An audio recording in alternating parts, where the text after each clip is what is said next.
How do you access people's brilliance? How do they share their brilliance? For some people, they do very well in brainstorming. Welcome to Your Intended Message, the perfect place for leaders and promising professionals who want to convey the intended message for greater success. Every week, we interview experts who address the challenges and best practices to deliver your message effectively. That might be one-to-one, one-to-few, or one-to-many. And perhaps the most important conversation, one-to-self. I'm your host, George Torok. My guest today is Simma Lieberman. Here's 3 facts I think you should know about Simma. 1, she helps leaders create inclusive workplaces and communities, and she does that as a consultant, speaker, and facilitator. 2, the World Human Resource Development Congress in Mumbai presented her with the Global Diversity Leadership Award. And 3, she is the host and producer of the podcast Everyday Conversations on Race for Everyday People, which is a cross-race conversation on race. And you can find that podcast at raceconvo.com.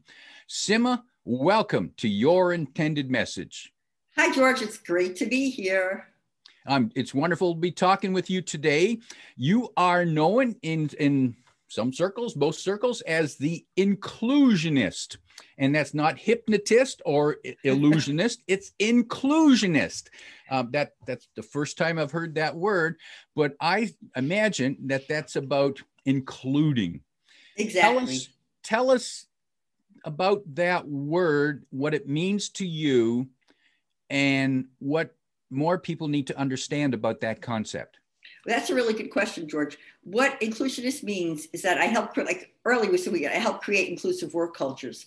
And I look at work cultures in terms of who's in the organization, how do people feel about working in the organization? If they feel included, if they really feel included, or if they're made to feel included, then they feel like they belong.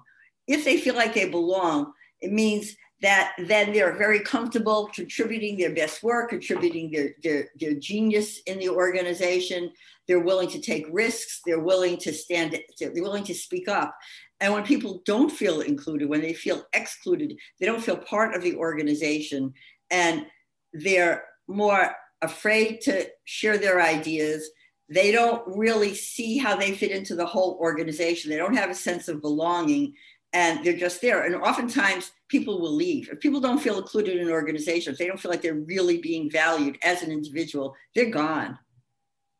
How might a leader, if you're sitting down talking to a leader about this concept, and they might be interested, they might be concerned, but how do they discover if people feel appropriately included? Because not everybody's going to get along all the time, but how do they decide, how do they learn what's valid when someone doesn't feel included and it's not their fault? Well, one, by getting to know their employees. And even if they're like at the top of the chain, then they get to know the people who are the next level down, who gets to know the people who are the next level down. And they have to look at, what does it mean? What does it mean in your organization to feel included? What does it mean for you? And does everybody feel that way? So what they would need to do would be, one, is to get to know as many employees as possible, not just the people who look like them. Oftentimes what leaders do is they only really interact and get feedback from people who look like them. And it's important to get feedback and start talking to people who don't look like you. And then look at what systems and processes are present in the organization that make people feel included, and what systems and processes make some people feel excluded. And simple way too, or not a simple way, but one that doesn't take any money, 2 that don't take any money. 1 is to start saying hello to everybody in the organization. Oftentimes I have people do a hello inventory, because so often people tell me, when I do a lot of organizational development, and I do a lot of surveys and assessments of organizations, and I look at what are your strengths, what's going on with you and your manager. And people will say, oh, well, the manager doesn't say hello. And at first, what are they talking about? And I heard it from so many people. And I remember I talked to a manager and I said, well, people say you don't say hello. And he said, I say hello to everybody. And I said, I want you to do an inventory and I want you to see who you say hello to every day. And are they just people who look like you or people who you know? So he came back and he said, you know what? You're right. I really only really acknowledge people who I know or who look like me because I just don't feel that. He said, I don't really feel comfortable talking to people who are different. I mean, it wasn't like he was a bad person. He just didn't feel comfortable. I said, okay, here's what you're going to start doing. You're going to start saying hello to at least 3 new people every day. And you're going to ask them, in your organization, you ask them for their name, how they are, and what they do, and ask them if they have any suggestions for what can happen that would make their work easier or help them be more effective in what they do. And I started doing that. And with so many leaders now, and people find that that's so, they're always, wow, I can't believe it. Oh, I'm shocked. I thought I said hello to everybody. But that's one way, because just saying hello to people and asking them their name and asking them what they need makes people feel more included. That gives like a sense of inclusion. Of course, it's not the only answer. And another action people can take is to look at how do you access people's genius? How do you access their feedback and how do you access their ideas? In some organizations, I've worked with some leaders who say, well, we have brainstorming sessions and we hear from everybody in our brainstorming sessions, but some people just don't speak up. And we ask them, but they just don't speak up. I said, you don't know what kind of genius you're missing because not everybody is good at brainstorming. Not everybody is going to throw out their ideas. So you have to look at how do you access people's brilliance? How do they share their brilliance? For some people, they do very well in brainstorming. Other people, maybe English isn't their first language, or maybe they're an introvert, or maybe they're more from a very collective culture where people don't just speak out like that. So I said, one thing that you might do is in a group setting, you can go around and ask people one-to-one, like, one by one, like give feedback. Because oftentimes some people do better. They want to speak out, but they don't do brainstorming because they don't want to interrupt people or whatever the reason is. But if you give people, this is your turn to talk, people will talk. Or oftentimes I'll also have people write out. So well, first I want you to write out your ideas. And just having people write, some people are much better, can articulate their ideas better by thinking and then writing. They process internally. And that's very effective. And then you have people share their ideas, either one-on-one or with another person or in a small group. And then in a large group, or you as a manager could take different people out to lunch or coffee and ask them one-to-one for their ideas.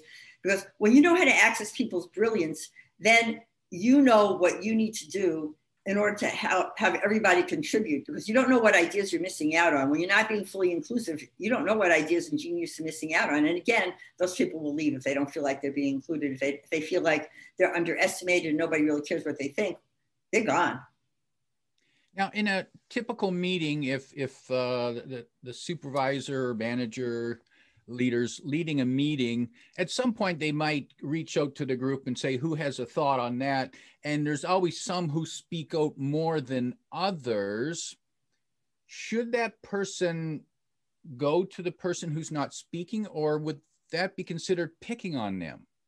No, it depends on how you do it. If you say, hey man, you didn't talk in the meeting, what's wrong with you? Yeah, you're picking on them. If you say, I really value your ideas, we didn't get a chance to hear from you, what do you think? And do it separately, then you'll get some ideas. Because when you're talking about communication, it's not just about you, right? Or how you communicate, it's about how do other people get their message across, and if you think their message is important. And if you only rely on brainstorming, if you only rely on a group, in a group discussion, you may not get the kind of communication from people that you want, because they may not, even though they may speak out because they feel like they have to, they may not articulate their thoughts that clearly.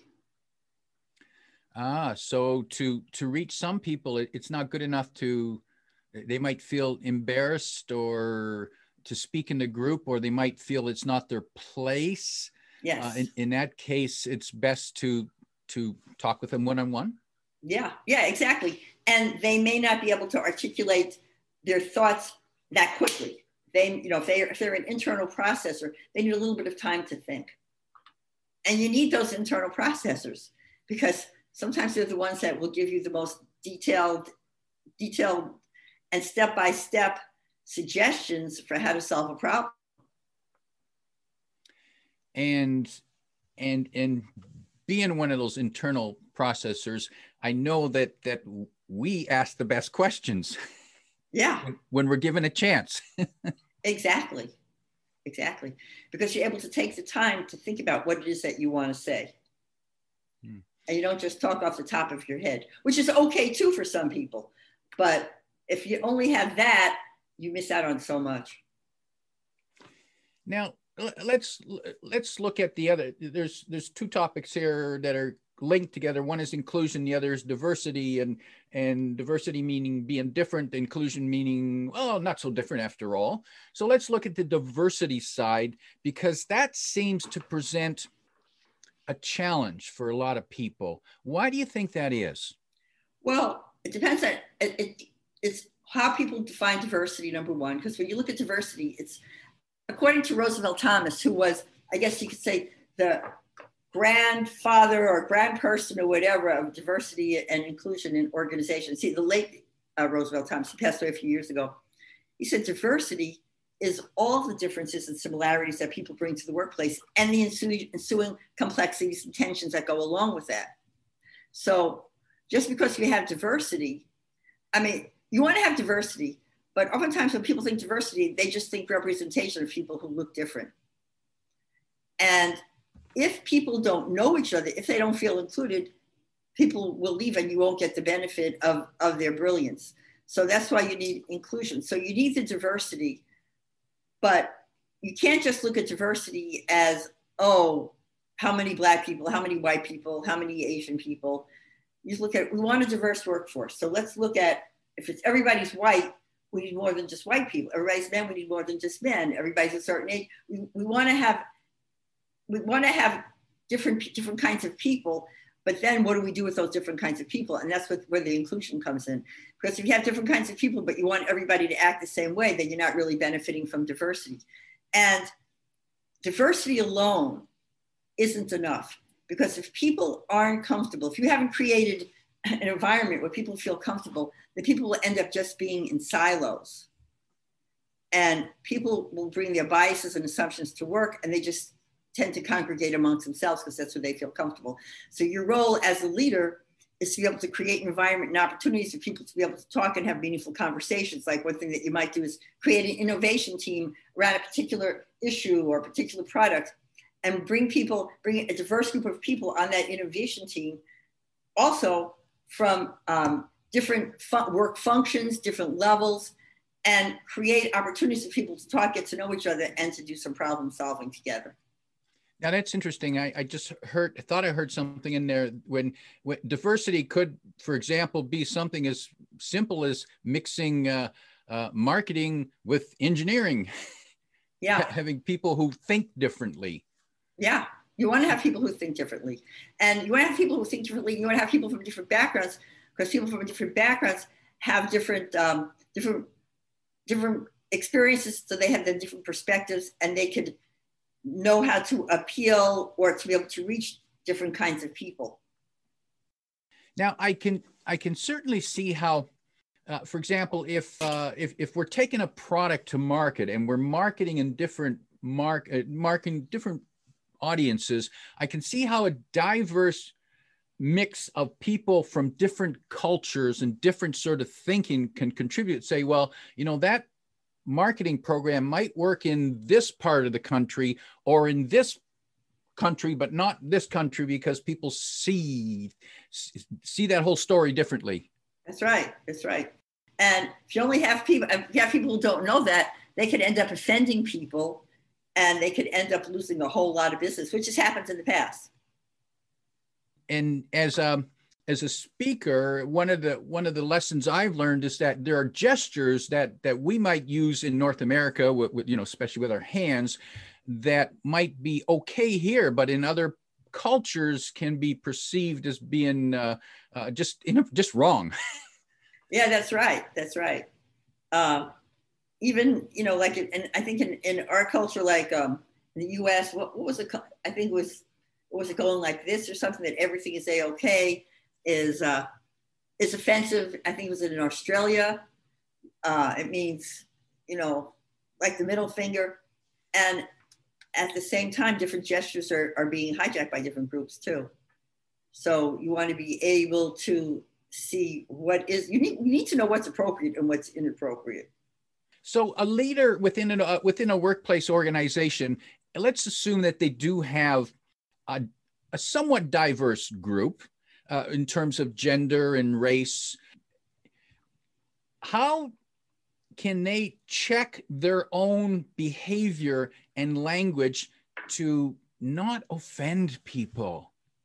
Well, first they have to understand themselves. They have to look at, who are you? What's your background? Where do you come from? Why do you see things the way you see them? Because we all have reasons. I mean, you're from Canada, right? Yes. And I don't know, one of the stereotypes we have is that Canadians are much more polite. I don't know. It might be, but overall, I found this to be true, not all the time. But like, I'm from the Bronx, New York.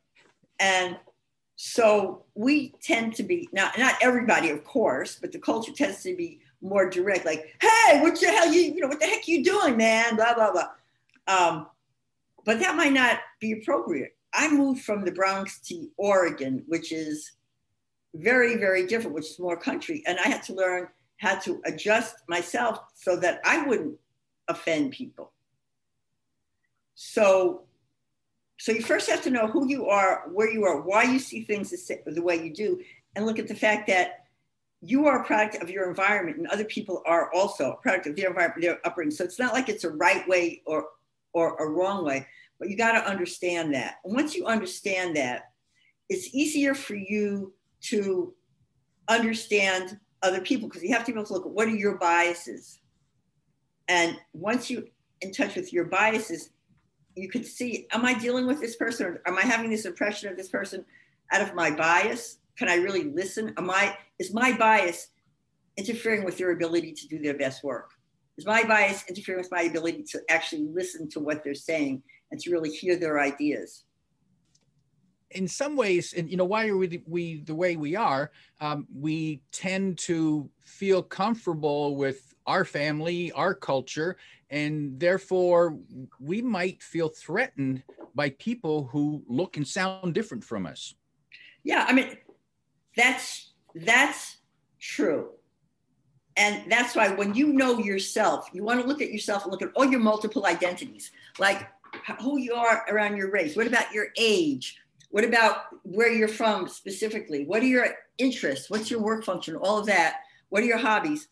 And when you know a whole big picture of yourself, then you look for ways where you could connect with another person who may look and sound very different than you, but maybe you both like basketball, or I don't know. I was in this group of Jews and Palestinians several years ago, and many of the Jewish people really didn't know any of the Palestinians, and Palestinians didn't know Jewish people.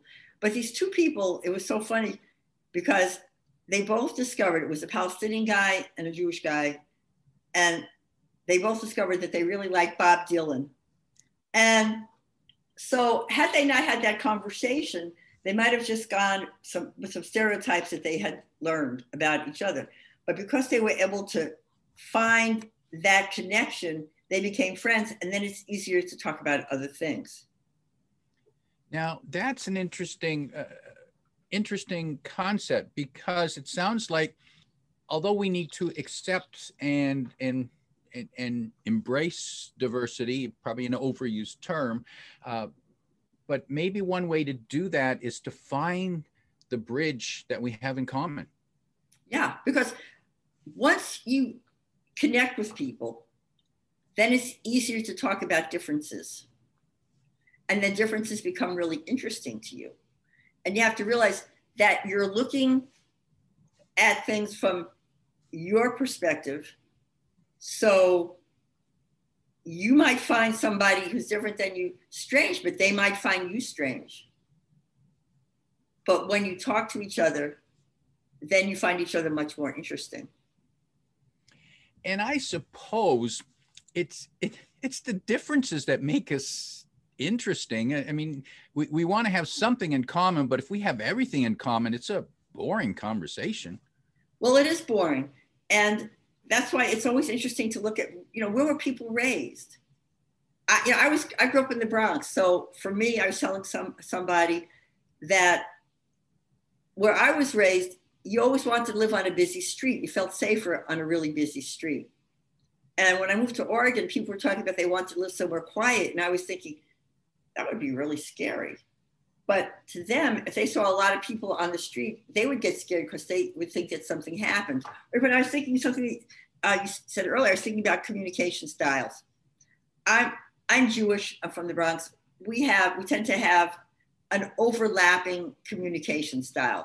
And what that means is that it's you talk, but I don't let you finish. I'm not being rude, but I want to connect with you. So before you even get quite finished, I jump in and I share a story also. So we overlap.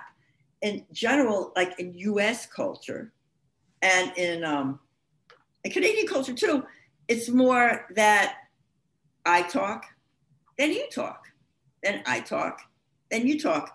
And so the overlapping style can be considered rude. And in some Asian cultures and Native American cultures, it's I talk, space. You talk, space. And the respect is in that space. I remember one time I got a call from a woman who was Korean, and she said, "You got to help me." I said, "What?" "I'm dealing with these Jewish women on this project, and the two of them are so rude." I said, "What are you talking about?" And she said, "Because they're always interrupting." And I said, "Well, here's what's happening. They're actually, in their mind, they're showing respect for what you're saying, and they're showing that they're listening and that they want to interact with you." And then I talked to these two Jewish women and they said, "Yeah." They said, "We don't think she really listens." I said, "What do you mean?" They said, "Well, we feel like we always have to repeat ourselves because we say something and she just sits there for a minute before she even says anything. So we think she's not really listening." I said, "No. In her culture, the respect is in the space. In your culture, the respect is in the overlap." But what I have found when I work with people in organizations, that unless I'm working with people who are just like me, who have an overlapping style, and there's other cultures that have overlapping styles too, that I have to use a more dominant style of you talk, then I talk, and you talk, then I talk. Even though it might not be my natural style, but in order to be able to get those results. But at the same time, my natural style is overlapping.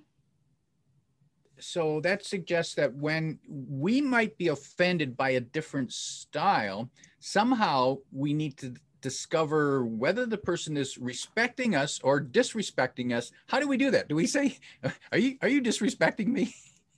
No, well, you look at the whole picture. What are they like overall? Did they respond to you? No, I mean, even though some cultures don't use eye contact, but if you're talking and somebody turns their head and walks away, they don't care what you're saying. They're disrespecting you. So you have to look at what messages are they giving you? What are they saying? And what about all the other interactions? So it's not just a one component. So you have to look at the overall relationship. Now, does that mean that in order to have people around us feel comfortable with the diversity, that we need to adapt our communication styles to be somewhat similar to what they're familiar with? No, not necessarily. It depends. I mean, it's important to be culturally intelligent. And when you're culturally intelligent, that means that you have the ability to communicate and work effectively with people who are different than you, no matter whether you know anything about them or not. So if I'm going to an organization and I want to look at the culture and I want to look at what they do and how they do things, if I'm going to a country, and I will adjust my actions to be able to develop relationships and work effectively with people.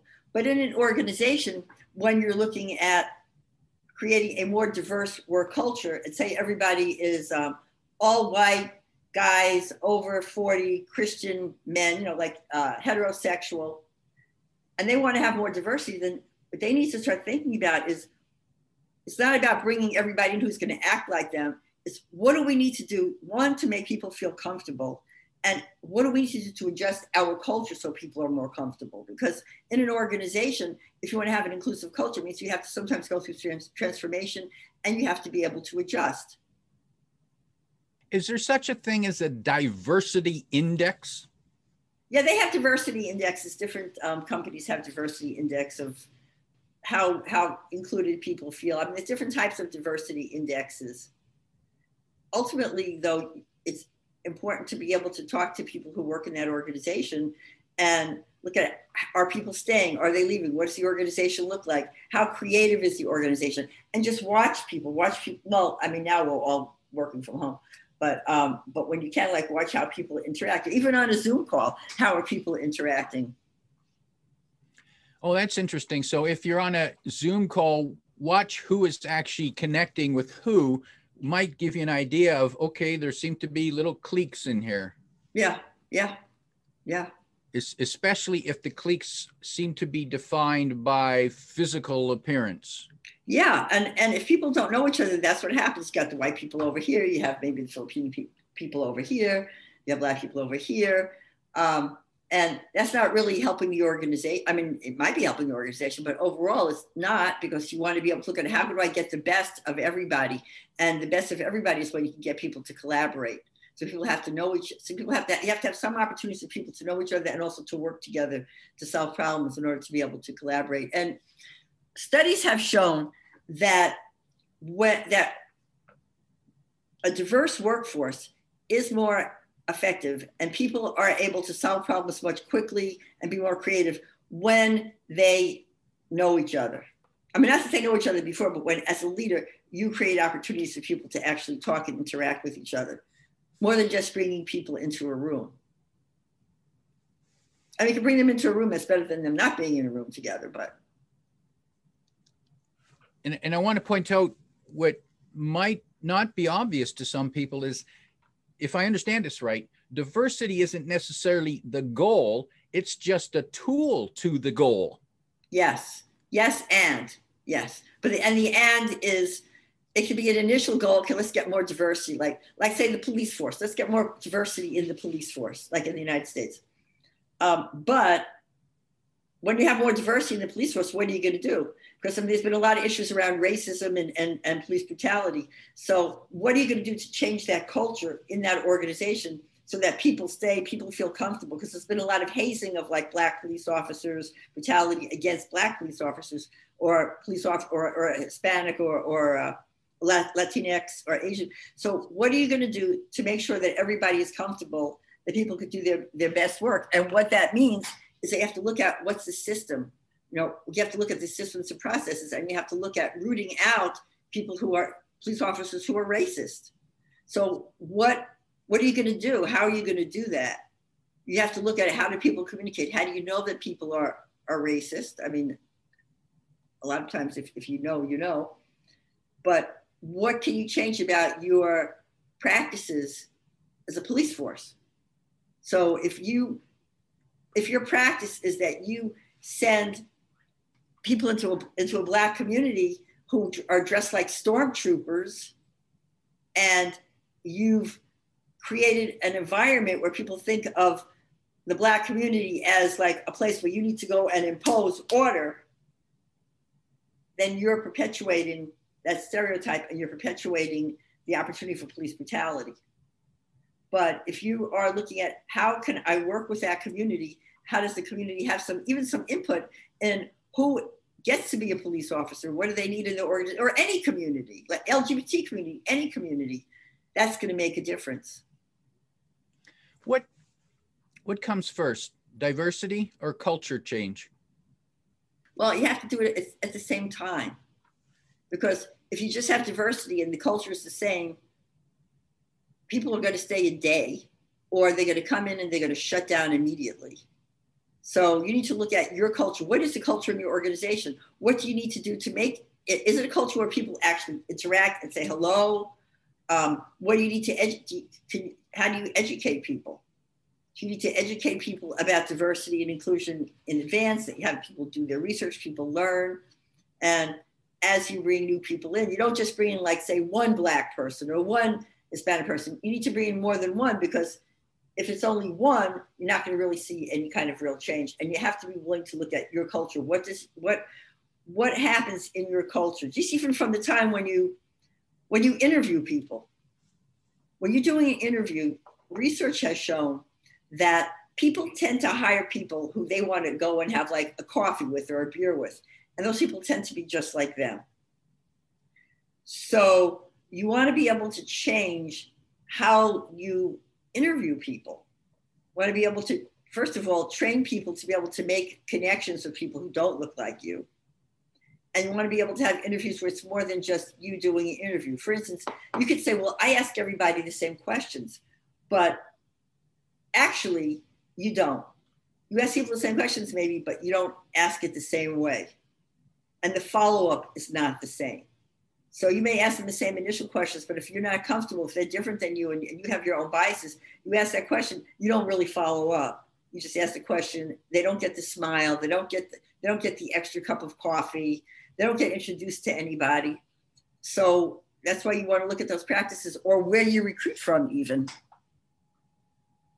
Simma, I want to let people know about the programs that you provide. You provide coaching programs for leaders on how they can talk about issues around race, social justice, and inclusion within their organization. You also help facilitate dialogues across differences in organizations, and when and the result of that is to result in better, more effective collaboration and allow people to bring out their genius, bring it to the workplace. Simma, in wrapping up, if you had 1, 2, or 3 pieces of advice to offer to business leaders, workplace leaders in this 2021 to go forward with this and make it a more positive, diverse, safe place to work, what would be those 1, 2, or 3 pieces of advice?